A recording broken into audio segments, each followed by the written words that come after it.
Anthony Willaimson, farm manager of Mother Carr's Farm, a Vernon Park Church of God project that we started around 7 years ago. Started as a community garden, and it bloomed into a full CSA.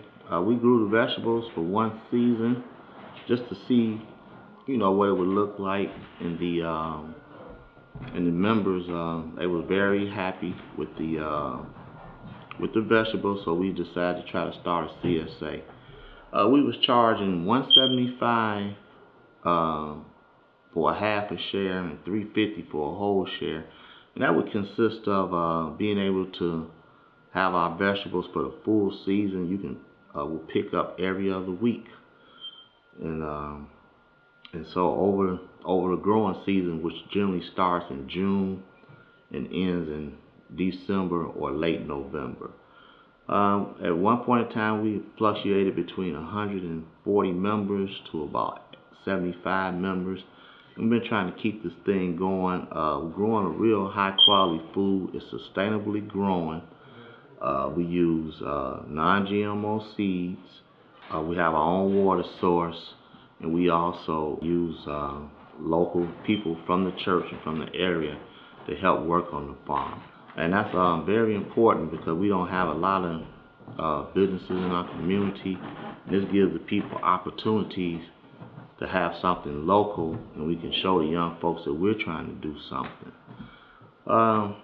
This is our 6th year of the CSA. After our 4th year of the CSA, I ran into Dr. Mason at Prince's Restaurant, Soul Food Veg.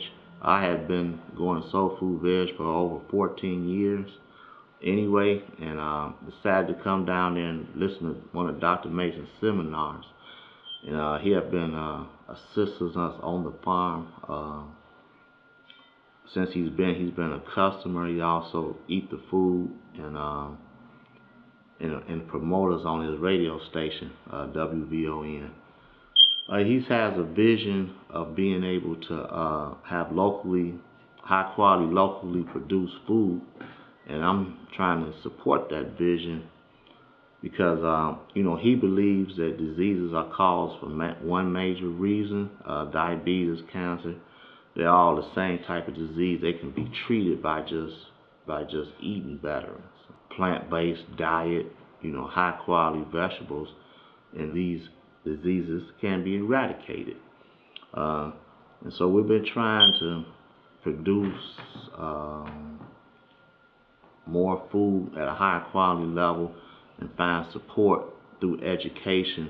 And that's mainly his job in this, having been a medical doctor, for a very long time, and realizing that holistically there was a different way of treating a lot of these diseases besides, just surgeries and a lot of these pharmaceutical medicines. And so we start taking a more natural way of treating these diseases by just eating right and living better. So we've been active in the community with the young people, able to enlist some of them to work. Yeah, doing on Mark. We had Mother Carr's Organic Farm. Right now we're over here with the corn. As you can see, it's coming up pretty good, almost as tall as me. Go out to the schools and talk to the younger people about lifestyle choices, eating better, living better. Talk to the students. We have them come out to the farm. We show them how we compost. We do vermicomposting. We allow them to know that this is a viable way of making a living, if done correctly. And so we offer anything to try to break the ice with these young people, to get them more outside the curve of violence and keep these young folks out of this penal system that we have. And having been a victim of that myself, I can kind of relate to them, coming from a single parent home, and just make them try to understand that we understand, what's going on out here. And this thing is not all their fault, and that, it can be corrected. There are some positive options out here. So the farm, it does more than just grow food. It also provides a real positive atmosphere in the community. Most people don't know that if you get out and get fresh air and sunlight, your attitude is going to be better. I've been working out here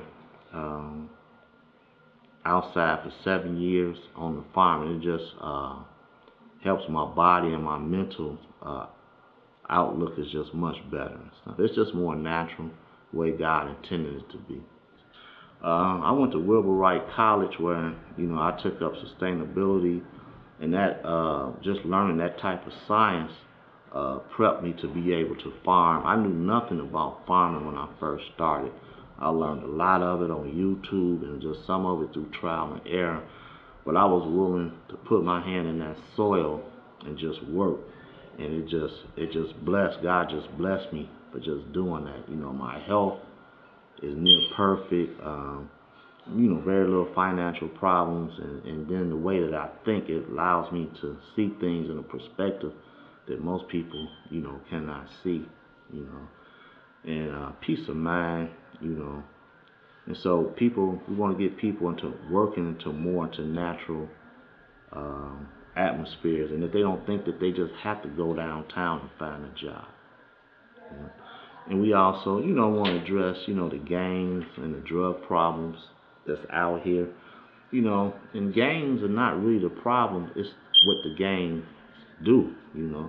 Actually, when we get together and we can be a positive, role in the community. So I want to get into growing techniques and things that a high quality plant needs. And so the difference between, gardening and farming is that when you're in a high production farming system, there is generally no trees, no cloud, anything that's blocking the plant. So the plant is getting direct sunlight for the maximum amount of time. And that's where the photosynthesis takes place. It's the basic thing of a plant where, it's converting sunlight into food for the plant. And when this happens, a plant needs, vital things to grow, and that's air, water, and sunlight. And so in the maximum part of the summer, a plant gets almost 18 hours of sunlight. And that's the difference between, production farmland and just regular farmland, where, it gets more photosynthesis takes place. So one thing about supporting local agriculture is, for one, where the food comes from. The person who's producing it.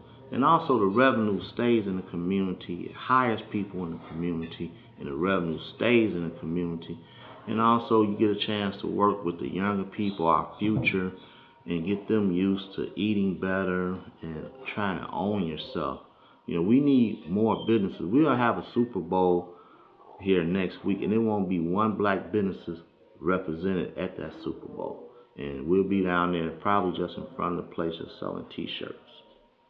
So we just want to get people to see that we've been going backwards. You look at these illustrious neighborhoods like, Bronzeville and Roseland and Inglewood, and these was thriving neighborhoods in the 60s and in the 70s with businesses up and down Halsted Street and Michigan Street.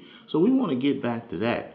And, the farm is just a little piece of the pie, but it's a place that we can start, and it's not really, it's basic, and it doesn't take a lot of upstarting, and it's natural. So with the help of Dr. Mason and his vision, we would like to work on a food infrastructure in the Cook County area, that will probably go into a tri-state area, a local food, because we believe that people could eat better, if the health would be better, people's attitudes would be better, and also there's an economic advantage to sustainable local farming.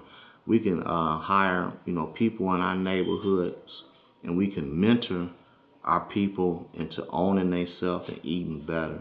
And so through, just through farming, just the foundation of farming, it can branch off into things like transportation, marketing, and even cooking, in the restaurants and things like that. We want to go back to, when black people started migrating up north into the Chicago area, and we bought a lot of buildings, and we ran our own businesses. There were people who made suits, clothing, hats, restaurants. We had hotels. We had Robert's Motel, which was a great motel. And so this farm is just an example and a start in the right direction of what we can be doing. Growing food is the first job that God gave man. and we can get back to growing our own food, and we will start being able to control our own destiny in our community.